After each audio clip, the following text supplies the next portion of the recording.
ಪ್ರೀತಿಯ second PUC ವಿದ್ಯಾರ್ಥಿಗಳಿಗೆ ಸ್ವಾಗತ. ವಿದ್ಯಾರ್ಥಿಗಳ ಇಂದಿನ ಈ ವಿಡಿಯೋದಲ್ಲಿ ನಾನು ರಿವ್ಯಾಲ್ಯೂಯೇಷನ್ ಅಂಡ್ ರೀ ಎಕ್ಸಾಮ್ ಸೆಕೆಂಡ್ PUC 2026ರ ರಿವ್ಯಾಲ್ಯೂಯೇಷನ್ ಮತ್ತೆ ರೀ ಎಕ್ಸಾಮ್ ಪ್ರೊಸೀಜರ್ ಏನು, ಲಾಸ್ಟ್ ಡೇಟ್ ಯಾವಾಗ, ಫೀಸ್ ಎಷ್ಟು ಅನ್ನುವಂತಹ ಮಾಹಿತಿಯನ್ನ ತಿಳಿಸ್ಕೊಡ್ತೀನಿ. ಹೇಗೆ ಅಪ್ಲೈ ಮಾಡಬೇಕು, ಲಿಂಕ್ ಎಲ್ಲಿ ಸಿಗುತ್ತೆ, ಈ ಎಲ್ಲ ವಿಷಯವನ್ನ ನಾನು ನಿಮ್ಗೆ ತಿಳಿಸ್ಕೊಡ್ತಿದ್ದೀನಿ. ವಿಡಿಯೋವನ್ನ ಕೊನೆವರೆಗೂ ನೋಡಿ. ನೀವೇನಾದ್ರೂ ಹೊಸಬರಾಗಿದ್ರೆ ಸಬ್ಸ್ಕ್ರೈಬ್ ಮಾಡ್ಕೊಳ್ಳಿ, ಲೈಕ್ ಮಾಡಿ. ನಿಮ್ಗೆ ಏನಾದ್ರು ಡೌಟ್ಸ್ ಇದ್ರೆ ನನಗೆ ಕಮೆಂಟ್ ಮಾಡಿ, ನಾನು ಆ ಡೌಟ್ಸಿಗೆ ನಿಮ್ಗೆ ಆನ್ಸರ್ ಮಾಡ್ತೇನೆ. ಈಗ ಆಲ್ರೆಡಿ ಬಿಟ್ಟಿದ್ದಾರೆ. ಸೊ ಯಾರ್ಯಾರು ಎಕ್ಸಾಮ್ 1 ಬರ್ದಿದ್ದೀರಾ ಅವ್ರು ಮಾತ್ರ ರಿವ್ಯಾಲ್ಯೂಯೇಷನ್ಗೆ ಅಪ್ಲೈ ಮಾಡೋದಕ್ಕೆ ಅವಕಾಶ ಇದೆ. ರಿವ್ಯಾಲ್ಯೂಯೇಷನ್ ಡೈರೆಕ್ಟ್ ಆಗಿ ಅಪ್ಲೈ ಮಾಡೋದಕ್ಕಾಗೋದಿಲ್ಲ, ಅದಕ್ಕೊಂದು ಪ್ರೊಸೀಜರ್ ಇದೆ. ಏನದು ಪ್ರೊಸೀಜರ್? ಫಸ್ಟ್ ನೀವು ಫೋಟೋ ಕಾಪಿಗೆ ಅಪ್ಲೈ ಮಾಡಬೇಕು. ಫೋಟೋ ಕಾಪಿಗೆ ಅಪ್ಲೈ ಮಾಡಬೇಕು. ಅದಾದ ನಂತರ ಅಪ್ಲೈ ಮಾಡಿದ 2 ದಿನಗಳೊಳಗಾಗಿ ಅದು ಡೌನ್ಲೋಡ್ ಸಿಗುತ್ತೆ. ನೀವೆಲ್ಲ ಅಪ್ಲೈ ಮಾಡಿರ್ತೀರಾ ಅದೇ ಲಿಂಕ್ ಅಲ್ಲಿ ಹೋಗಿ, ಅದೇ ಸೈಟ್ ಅಲ್ಲಿ ಹೋದ್ರೆ ನಿಮ್ಗೆ ಡೌನ್ಲೋಡ್ PDF ಸಿಗುತ್ತೆ. PDF ಅನ್ನ ಡೌನ್ಲೋಡ್ ಮಾಡ್ಕೋಬೇಕು. PDF ಅನ್ನ ಡೌನ್ಲೋಡ್ ಮಾಡ್ಕೋಬೇಕು. ಎಲ್ಲಿ ಅಪ್ಲೈ ಮಾಡೋದು, ಎಲ್ಲಿ ಡೌನ್ಲೋಡ್ ಮಾಡೋದು, ಇದನ್ನ ನಾನು ಹೇಗೆ ಅಪ್ಲೈ ಮಾಡ್ಬೇಕು ಅನ್ನೋದನ್ನೆಲ್ಲ ಇನ್ನೊಂದು ವಿಡಿಯೋದಲ್ಲಿ ಹೇಳ್ತೇನೆ. ಸೊ ನೀವು ಅಪ್ಲೈ ಮಾಡ್ತೀರಿ. ಅಪ್ಲೈ ಮಾಡಿ ಆದ್ಮೇಲೆ ನಿಮ್ಗೆ ವೆಬ್ಸೈಟ್ ನಲ್ಲಿ PUC ಸ್ಟೂಡೆಂಟ್ಸ್ ಕಾರ್ನರ್ ಅಂತ ಇದೆ, ಅಲ್ಲಿ ಹೋಗಿ ಫೋಟೋ ಕಾಪಿಗೆ ಅಪ್ಲೈ ಮಾಡ್ತೀರಾ. ಅಪ್ಲೈ ಮಾಡಿದ 2 ದಿನಗಳ ಒಳಗಾಗಿ PDF ಡೌನ್ಲೋಡ್ ಸಿಗುತ್ತೆ. ಡೌನ್ಲೋಡ್ ಮಾಡಿಸ್ಕೊಂಡು ಆ PDF ಅನ್ನ ನೀವು ನಿಮ್ಮ ಲೆಕ್ಚರರ್ ಹತ್ರ ಕೊಡ್ಬೇಕು, ಅಥವಾ ನಿಮ್ಗೆ ಗೊತ್ತಿರುವಂತಹ ಲೆಕ್ಚರರ್ ಅಥವಾ ನಿಮ್ಮದೇ ಲೆಕ್ಚರರ್ ಹತ್ರ ತೋರಿಸಿ ಪ್ರಿಂಟ್ ತಗೋಬೇಕು. PDF ಅನ್ನ ಪ್ರಿಂಟ್ ಆದ್ರೂ ತಗೊಳ್ಳಿ, ಇಲ್ಲಾಂದ್ರೆ ಹಾಗೆ ಸಾಫ್ಟ್ ಕಾಪಿ ಮೊಬೈಲ್ಗೆ ನೀವು ವಾಟ್ಸ್ಆಪ್ ಮೂಲಕ ಮಾಡ್ಬೋದು.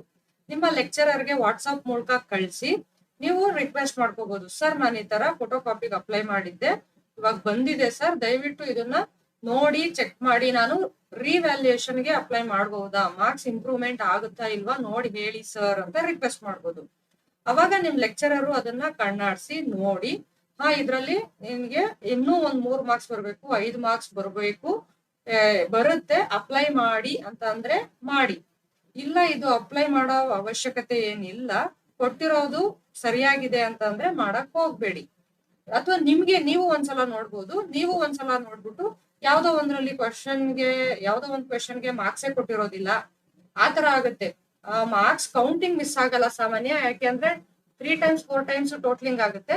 ಆದ್ರೆ ನೀವು ಮಾರ್ಕ್ಸ್ ಯಾವ್ದೋ ಒಂದು ಕ್ವೆಶನ್ಗೆ ಕೊಟ್ಟಿರಲ್ಲ ಅನ್ನುವ ಚಾನ್ಸಸ್ ಇದ್ರೂ ಇರ್ಬೋದು ಅಂತ ನೋಡ್ಬಿಟ್ಟು, ಅಥವಾ 3 ಮಾರ್ಕ್ಸಿಗೆ 2 ಮಾರ್ಕ್ಸ್ ಕೊಟ್ಟಿದ್ದಾರೆ, 5 ಮಾರ್ಕ್ಸಿಗೆ 3 ಮಾರ್ಕ್ಸ್ ಕೊಟ್ಟಿದ್ದಾರೆ ಲೆಟರ್ ರೈಟಿಂಗ್ ಅಲ್ಲಿ, ಇಂಗ್ಲಿಷ್ ಬಂದ್ರೆ ಅಥವಾ ಇನ್ಯಾವುದೋ ಮ್ಯಾಥ್ಸ್ ಬಂದ್ರೆ ನಾನು ಎಲ್ಲಾ ಸ್ಟೆಪ್ಸ್ ಮಾಡಿದೀನಿ, 5 ಮಾರ್ಕ್ಸ್ ಇದೆ, ಅದಕ್ಕೆ ನನಗೆ 2 ಮಾರ್ಕ್ಸ್ ಕೊಟ್ಟಿದ್ದಾರೆ ಅಂತ ಅನ್ಸಿದ್ರೆ ನೀವು ರಿವ್ಯಾಲ್ಯೂಯೇಷನ್ ಅಪ್ಲೈ ಮಾಡ್ಬೋದು.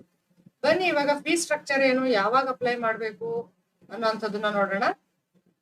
ಯಾರ್ಯಾರು ಛಾಯಾಪ್ರತಿ ಅಂದ್ರೆ ಫೋಟೋ ಕಾಪಿಗೆ ಅಪ್ಲೈ ಮಾಡಿರ್ತೀರಾ ಅವ್ರು ಮಾತ್ರ ರಿವ್ಯಾಲ್ಯೂಯೇಷನ್ ಮರುಮೌಲ್ಯಮಾಪನ ಅಥವಾ ಮರು ಎಣಿಕೆ ಅಂದ್ರೆ ರೀಟೋಟ್ಲಿಂಗ್ ಅಂತ ಅಂದ್ರೆ ಏನು?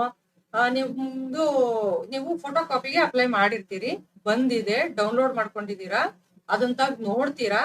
ಅವಾಗ ನಿಮ್ಗೆ ಟೋಟಲ್ ಅಲ್ಲಿ ಮಿಸ್ಟೇಕ್ ಆಗಿದೆ, ನಂದು ಎಣಿಕೆಯಲ್ಲಿ ಕೌಂಟಿಂಗ್ ಅಲ್ಲಿ ಮಿಸ್ಟೇಕ್ ಆಗಿದೆ ಅಂತ ಅನ್ಸಿದ್ರೆ ಫ್ರಂಟ್ ಪೇಜ್ ಇರುತ್ತೆ, ಇನ್ಸೈಡು ಇರುತ್ತೆ. ಇನ್ಸೈಡು ಫ್ರಂಟ್ ಪೇಜ್ 2 ಸೇಮ್ ಇದೆಯಾ ಅಂತ ನೋಡ್ಕೊಳ್ಳಿ ಕೌಂಟಿಂಗು.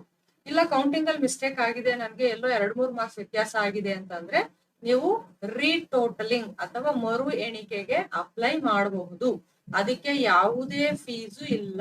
ರೀಟೋಟಲಿಂಗ್ಗೆ ಫೀಸ್ ಇಲ್ಲ ನನ್ಗೆ ಟೋಟ್ಲಿಂಗ್ ಎಲ್ಲ ಕರೆಕ್ಟ್ ಆಗಿದೆ, ಆದ್ರೆ ನನ್ಗೆಲ್ಲೋ ಮಾರ್ಕ್ಸೇ ಕೊಟ್ಟಿಲ್ಲ ಅಂತ ಅನ್ಸಿದ್ರೆ ಮರು ಮೌಲ್ಯಮಾಪನ ರಿವ್ಯಾಲ್ಯೂಯೇಷನ್ಗೆ ಅಪ್ಲೈ ಮಾಡ್ಬೇಕು. ಇದಕ್ ಫೀಸ್ ಇದೆ. ಫೋಟೋ ಕಾಪಿಗೂ ಛಾಯಾಪ್ರತಿಗೂ ಫೀಸ್ ಇದೆ, ಮರು ಮೌಲ್ಯಮಾಪನಕ್ಕೂ ಫೀಸ್ ಇದೆ. ಓಕೆ, ಆದ್ರೆ ಡೈರೆಕ್ಟ್ ಆಗಿ ಮರು ಮೌಲ್ಯಮಾಪನಕ್ಕಾಗಲಿ ಮರು ಎಣಿಕೆಗಾಗಲಿ ಡೈರೆಕ್ಟ್ ಆಗಿ ಅಪ್ಲೈ ಮಾಡಕ್ ಅವಕಾಶ ಇಲ್ಲ. ನೀವು ಛಾಯಾಪ್ರತಿ ಅಥವಾ ಫೋಟೋ ಕಾಪಿಯನ್ನ ತರಿಸಲೇಬೇಕಾಗುತ್ತೆ. ಓಕೆ, ನೆಕ್ಸ್ಟ್ ಸಬ್ಜೆಕ್ಟ್ ವೈಸ್ ಇರುತ್ತೆ. ಅದು ನಿಮ್ಗೆ ಎಷ್ಟು ಸಬ್ಜೆಕ್ಟ್ ಬೇಕೋ ಅಷ್ಟು ಸಬ್ಜೆಕ್ಟ್, 1 ಸಬ್ಜೆಕ್ಟ್ 2 ಸಬ್ಜೆಕ್ಟ್ 3 ಸಬ್ಜೆಕ್ಟ್ ಎಷ್ಟು ಬೇಕಾದ್ರೂ ನೀವು ಫೋಟೋ ಕಾಪಿಗೆ ಅಪ್ಲೈ ಮಾಡಬಹುದು. ಅಲ್ಲೇ ಆಪ್ಷನ್ ಇರುತ್ತೆ, ಇಂಗ್ಲಿಷು, ಕನ್ನಡ, ಮ್ಯಾಥ್ಸ್, ಸೈನ್ಸ್ ಆ ತರ ಇರುತ್ತೆ. ಮೆನ್ಷನ್ ಮಾಡಿ 2ಕ್ಕೆ ಬೇಕಾ 3ಕ್ಕೆ ಬೇಕಾ 1ಕ್ಕೆ ಸಾಕ ನೀವು ನೋಡಬಹುದು. ಇನ್ನು ಮರು ಮೌಲ್ಯಮಾಪನ, ಇದನ್ನ ಮಕ್ಕಳ ನೀವು ಜ್ಞಾಪಕ ಇಟ್ಕೊಳ್ಳಿ. ನೀವೇನಾದ್ರೂ ಮರು ಮೌಲ್ಯಮಾಪನಕ್ಕೆ ಅಥವಾ ಮರು ಎಣಿಕೆಗೆ ಅರ್ಜಿ ಸಲ್ಲಿಸಿದ ವಿದ್ಯಾರ್ಥಿಗಳು ಮರು ಮೌಲ್ಯಮಾಪನದ ಫಲಿತಾಂಶಕ್ಕೆ ಕಾಯದೆ ಅವಶ್ಯಕತೆ ಇದ್ದಲ್ಲಿ ದ್ವಿತೀಯ ಪಿಯುಸಿ ಪರೀಕ್ಷೆ 2ಕ್ಕೆ ನಿಗದಿತ ದಿನಾಂಕದೊಳಗಾಗಿ ನೋಂದಾಯಿಸಿಕೊಳ್ಳುವುದು. ನೀವು ಫೋಟೋಕಾಪಿ ತರಿಸಿದೀರಾ, ರೀ ಎಕ್ಸಾಮ್ ಏನೋ ರಿವ್ಯಾಲ್ಯೂಯೇಷನ್ ಹಾಕ್ಬಿಟ್ಟಿರ್ತೀರಾ ಅಥವಾ ರೀಕೌಂಟಿಂಗ್ ಹಾಕ್ಬಿಟ್ಟಿರ್ತೀರಾ. ಆದ್ರೆ ಇಲ್ಲಿ ನಿಮ್ಗೆ ಅನ್ಸುತ್ತೆ ಆಮೇಲೆ ಇಲ್ಲ ನಂಗೆ ತುಂಬಾ ಕಡಿಮೆ ಬಂದಿದೆ, ನಾನು ಎಕ್ಸಾಮ್ ಬರೀಲೇಬೇಕು ಅಂತ ಅನ್ಸಿದ್ರೆ ನೀವು ಎಕ್ಸಾಮ್ಗೆ ರಿಜಿಸ್ಟರ್ ಆಗ್ಬಿಡಿ. ನಾನ್ ತಡಿ ರಿವ್ಯಾಲ್ಯೂಯೇಷನ್ ಹಾಕಿದ್ದೀನಿ, ಅದ್ರ ರಿಸಲ್ಟ್ ಬರ್ಲಿ ಆಮೇಲೆ ಎಕ್ಸಾಮ್ಗೆ ಹಾಕ್ತೀನಿ ಅಂದ್ರೆ ಅವಕಾಶ ಇಲ್ಲ. ಯಾಕೆ ಅಂದ್ರೆ ರಿವ್ಯಾಲ್ಯೂಯೇಷನ್ಗಿನ ಮುಂಚೆನೆ ಎಕ್ಸಾಮ್ದು ಡೇಟು ಲಾಸ್ಟ್ ಡೇಟ್ ಇದೆ. ಇದು 17ನೇ ತಾರೀಕಿದೆ, ಇದು 19ನೇ ತಾರೀಕಿದೆ. ಸೊ 17ನೇ ತಾರೀಕು ಏಪ್ರಿಲ್ ಒಳಗಡೆ ನೀವು ಅಪ್ಲೈ ಮಾಡ್ಬೇಕು. ಹಾಗಾಗಿ ನೀವೇನಾದ್ರೂ ಎಕ್ಸಾಮ್ ಬರೀಲೇಬೇಕು ಅಂತ ಇದ್ರೆ ರಿವ್ಯಾಲ್ಯೂಯೇಷನ್ಗೋಸ್ಕರ ಕಾಯ್ಬೇಡಿ. ಫೋಟೋಕಾಪಿ ಬೇಗ ಬರುತ್ತೆ. ಬೇಕಾದ್ರೆ ನೀವು ಇವತ್ತು ಅಪ್ಲೈ ಮಾಡಿದ್ರೆ 2 ದಿನದೊಳಗಡೆ ಫೋಟೋಕಾಪಿ ಬರುತ್ತೆ, ಅಪ್ಲೈ ಮಾಡಬಹುದು. ಬಟ್ ಟೈಮು ತುಂಬಾ ಶಾರ್ಟೇಜ್ ಇದೆ. ಮ್ಯಾಕ್ಸಿಮಮ್ ಯಾರು ರೀ ಎಕ್ಸಾಮ್ ತಗೊಳಕ್ ಹೋಗಲ್ಲ, ತಗೊಳ್ಳೇಬೇಕು ಅಂತ ಹೆಚ್ಚಿಸೋರು ಮಾಡಿ. ಇನ್ನ ಛಾಯಾಪ್ರತಿಗೆ ಫೋಟೋಕಾಪಿಗೆ ಪ್ರತಿ ವಿಷಯಕ್ಕೆ ಈಚ್ ಸಬ್ಜೆಕ್ಟ್ 530. ಉದಾಹರಣೆಗೆ ಕನ್ನಡ 1530, ಇಂಗ್ಲಿಷು 1660. ಇಲ್ಲ ನಾನು ಇನ್ಯಾವುದೋ ಮ್ಯಾಥ್ಸ್ಗೂ ಹಾಕ್ತೀನಿ, ಅವಾಗ ಕನ್ನಡಕ್ಕೆ ಯಾರು ಹಾಕಲ್ಲ.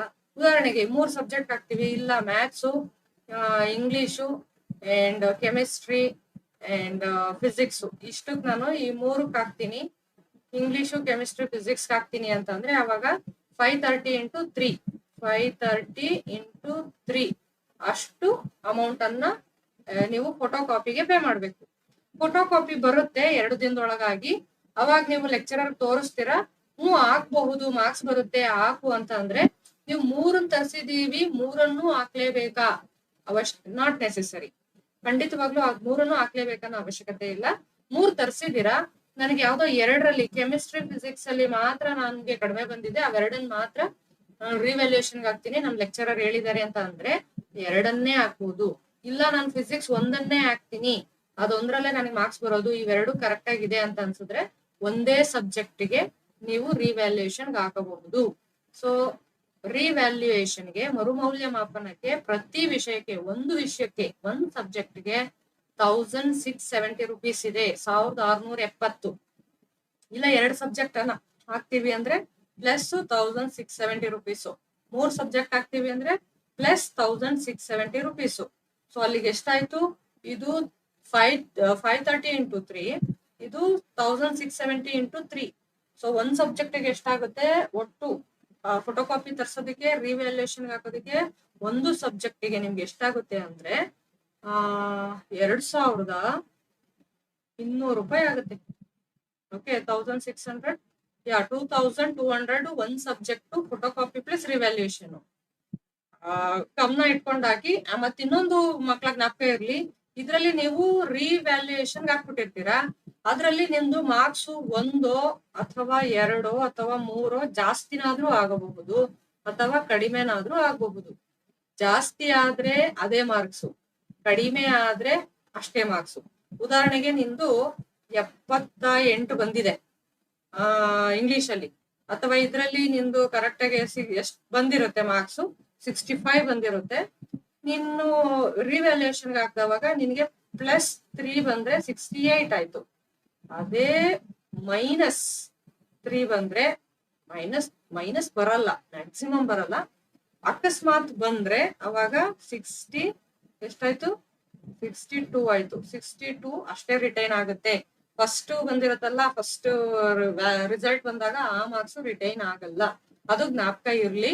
ಬಟ್ ಮ್ಯಾಕ್ಸಿಮಮ್ ಮೈನಸ್ ಆಗೋದು 99.999 ಕಡಿಮೆ ಅಷ್ಟೇ ಇರುತ್ತೆ, 65 ಇರುತ್ತೆ. ಅದರ್ವೈಸ್ 1 or 2 ಜಂಪೇ ಆಗುತ್ತೆ.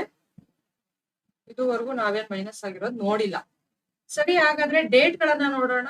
ಫೋಟೋಕಾಪಿಗೆ ನೀವು 10ನೇ ತಾರೀಕಿಂದ 15ನೇ ತಾರೀಕು ಒಳಗಡೆ, 15ನೇ ತಾರೀಕು ಅಂದ್ರೆ ಗುರುವಾರ ಅಂತ್ಯ ಆಗುತ್ತೆ ಲಾಸ್ಟ್ ಡೇಟು. ಸರಿ, ಅದನ್ನ ನೀವು ಅಪ್ಲೈ ಮಾಡಿರ್ತೀರಿ. ಅಪ್ಲೈ ಮಾಡ್ಕೊಂಡು 2 ದಿನಕ್ಕೆ ಅದು ಡೌನ್ಲೋಡ್ಗೆ ಅವಕಾಶ ಸಿಗುತ್ತೆ. ಡೌನ್ಲೋಡ್ ಮಾಡ್ಕೊಳ್ಳೋಕೆ 17ನೇ ತಾರೀಕು. ಉದಾಹರಣೆಗೆ ನೀವು ಲಾಸ್ಟ್ 15ನೇ ತಾರೀಕು ಅಪ್ಲೈ ಮಾಡಿದ್ರೆ 17ನೇ ತಾರೀಕು ಒಳಗಡೆ ನಿಮ್ಗೆ ಡೌನ್ಲೋಡ್ ಸಿಗುತ್ತೆ. ಅದಾದ್ಮೇಲೆ ರಿವ್ಯಾಲ್ಯೂಯೇಷನ್ಗೆ ಅಪ್ಲೈ ಮಾಡ್ಬೋದು. ಅಥವಾ ರೀಟೋಟ್ಲಿಂಗ್ ಬೇಕಾದ್ರೂ ಹಾಕ್ಬೋದು. ಇಲ್ಲಿ ನೋಡಿ, ಮರು ಎಣಿಕೆಗಾಗಿ ರೀಟೋಟಲಿಂಗ್ಗೆ ಯಾವುದೇ ಶುಲ್ಕ ಇರೋದಿಲ್ಲ. ಯಾಕೆ ಅಂತಂದ್ರೆ ನೀವೇ ಕೌಂಟ್ ಮಾಡ್ಕೊಂಡ್ಬಿಟ್ಟಿರ್ತೀರಾ, ಅದು ರೀಟೋಟ್ಲಿಂಗ್ ಬೇಕಾ ಬೇಡವಾ ಅಂತ. ಬೇಕನ್ಸಿದ್ರೆ ಹಾಕಿ, ಆದ್ರೆ ರೀಟೋಟ್ಲಿಂಗ್ಗೆ ಯಾವುದೇ ಅಮೌಂಟ್ ಇರೋದಿಲ್ಲ. ಸರಿ, ಡೌನ್ಲೋಡ್ ಮಾಡ್ಕೊಂಡಾದ್ಮೇಲೆ ಫೋಟೋ ಕಾಪಿ ನಾನು ಆಗ ಹೇಳಿದ್ನಲ್ಲ, ನಿಮ್ಮ ಲೆಕ್ಚರರಿಗೆ ಕಳಿಸ್ತೀರಾ, ಅವರು ಹೌದು ರಿವ್ಯಾಲ್ಯೂಯೇಷನ್ ಅಪ್ಲೈ ಮಾಡಿ ಅಂದ್ರೆ ಅದಾದ ನಂತರ ಮರು ಮೌಲ್ಯಮಾಪನಕ್ಕೆ ನೀವು 13ನೇ ತಾರೀಕಿಂದ 19ನೇ ತಾರೀಕುವರೆಗೂ ಅಪ್ಲೈ ಮಾಡೋದಕ್ಕೆ ಅವಕಾಶ ಇದೆ.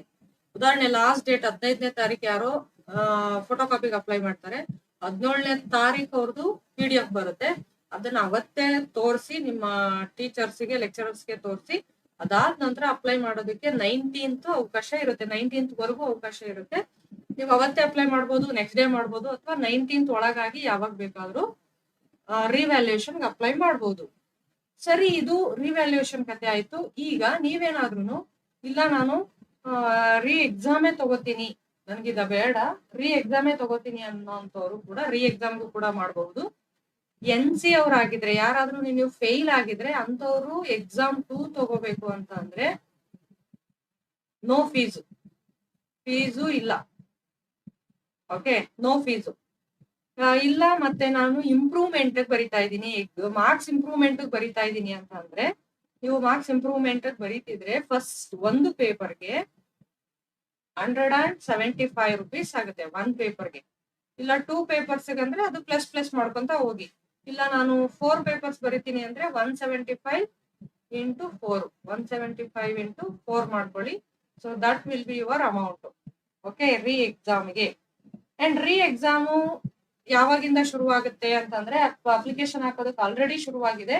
ಆಲ್ರೆಡಿ 9th ಇಂದ ಶುರುವಾಗಿದೆ, 9th ಏಪ್ರಿಲ್ ಇಂದ ಶುರುವಾಗಿದೆ. ಕ್ಲೋಸ್ ಆಗುವಂತದ್ದು 17th ಗೆ ಕ್ಲೋಸ್ ಆಗ್ತಿದೆ ಮಕ್ಳು, ಅದು ಜ್ಞಾಪಕ ಇರ್ಲಿ. 17ನೇ ತಾರೀಕು ಏಪ್ರಿಲ್ ಅಂದ್ರೆ ನಿಮ್ಗೆ ರಿವ್ಯಾಲ್ಯೂಯೇಷನ್ ಮಾಡಕ್ 19ವರೆಗೂ ಅವಕಾಶ ಕೊಟ್ರೆ, ರೀ ಎಕ್ಸಾಮ್ ಮತ್ತೆ ಎಕ್ಸಾಮ್ ಇಂಪ್ರೂವ್ಮೆಂಟ್ ತಗೊಳೋದಕ್ಕೆ ಅಥವಾ ಫೇಲ್ ಆಗಿರೋರ್ಗೆ 17ನೇ ತಾರೀಕು ಕೊನೆಯ ದಿನಾಂಕ. ಸೊ ಅದ್ರೊಳಗಡೆನೆ ನೀವು ಅಪ್ಲೈ ಮಾಡ್ಬೇಕಾಗುತ್ತೆ.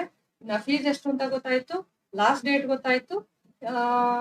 ಇನ್ನ ಹೇಗೆ ಅಪ್ಲೈ ಮಾಡ್ಬೇಕು, ರೀ ಎಕ್ಸಾಮ್ ಹೇಗೆ ಅಪ್ಲೈ ಮಾಡ್ಬೇಕು ಅಥವಾ ಫೋಟೋ ಕಾಪಿಗೆ ಹೇಗೆ ಅಪ್ಲೈ ಮಾಡ್ಬೇಕು ಅಂತ ನಿಮಗೆ ಬೇಕು ಅಂತಂದ್ರೆ, if you want a tutorial on it, if you want how to do mobile ಅಲ್ಲಿ, ಎಸ್ಪೆಷಲಿ ಮೊಬೈಲ್ ಅಲ್ಲಿ ಹೇಗೆ ಅಪ್ಲೈ ಮಾಡಿ, ನೀವೇ ಮೊಬೈಲ್ ಅಲ್ಲಿ ಹಾಕೋಬಹುದು, ರಿವ್ಯಾಲ್ಯೂಯೇಷನ್ಗೂ ಹಾಕ್ಬೋದು, ಫೋಟೋ ಕಾಪಿಗೂ ಹಾಕ್ಬೋದು, ರೀ ಎಕ್ಸಾಮ್ಗೂ ಕೂಡ ನೀವೇ ಮೊಬೈಲ್ ಅಲ್ಲಿ ಹಾಕೋಬಹುದು. ಹೇಗೆ ಹಾಕ್ಬೇಕು ಅಂತ ನಿಮ್ಗೆ ಇನ್ಫಾರ್ಮೇಶನ್ ಬೇಕಂದ್ರೆ ಕಮೆಂಟ್ ಮಾಡಿ, ನಾನು ಅದನ್ನ ಮೊಬೈಲ್ ಅಲ್ಲಿ ಹೇಗೆ ಹಾಕೋದು ಅಂತ ತೋರಿಸ್ತೀನಿ. ನಿಮ್ಗೆ ಇದ್ರೂ ಏನಾದ್ರು ಡೌಟ್ ಇತ್ತು ಅಂದ್ರೆ ನೀವು ನನ್ನ ಕಮೆಂಟ್ ಬಾಕ್ಸ್ ಅಲ್ಲಿ ತಿಳಿಸಿ, ಅಥವಾ ಟೆಲಿಗ್ರಾಮ್ ಚಾನಲ್ ಇದೆ, ಅದರ ಲಿಂಕ್ ಅನ್ನು ಕೂಡ ಹಾಕಿರ್ತೇನೆ, ಅಲ್ಲಿ ನೀವು ಜಾಯಿನ್ ಆಗ್ಬೋದು. You can discuss there. ಇಲ್ಲಿ ನೋಡಿ, ಇಲ್ಲಿ ಫೋಟೋ ಕಾಪಿಗೆ ಕರ್ನಾಟಕ 1 ಮೊಬೈಲ್ ಆಪ್ ಅಂತ ಬರುತ್ತೆ, ಪ್ಲೇ ಸ್ಟೋರ್ ಅಲ್ಲಿ ಸಿಗುತ್ತೆ. ಆ ಆಪ್ ಡೌನ್ಲೋಡ್ ಮಾಡ್ಕೊಂಡು ಅದ್ರ ಮೂಲಕನಾದ್ರೂ ಹಾಕ್ಬೋದು, ಅಥವಾ ಈ ವೆಬ್ಸೈಟ್ KSEAB.KARNATAK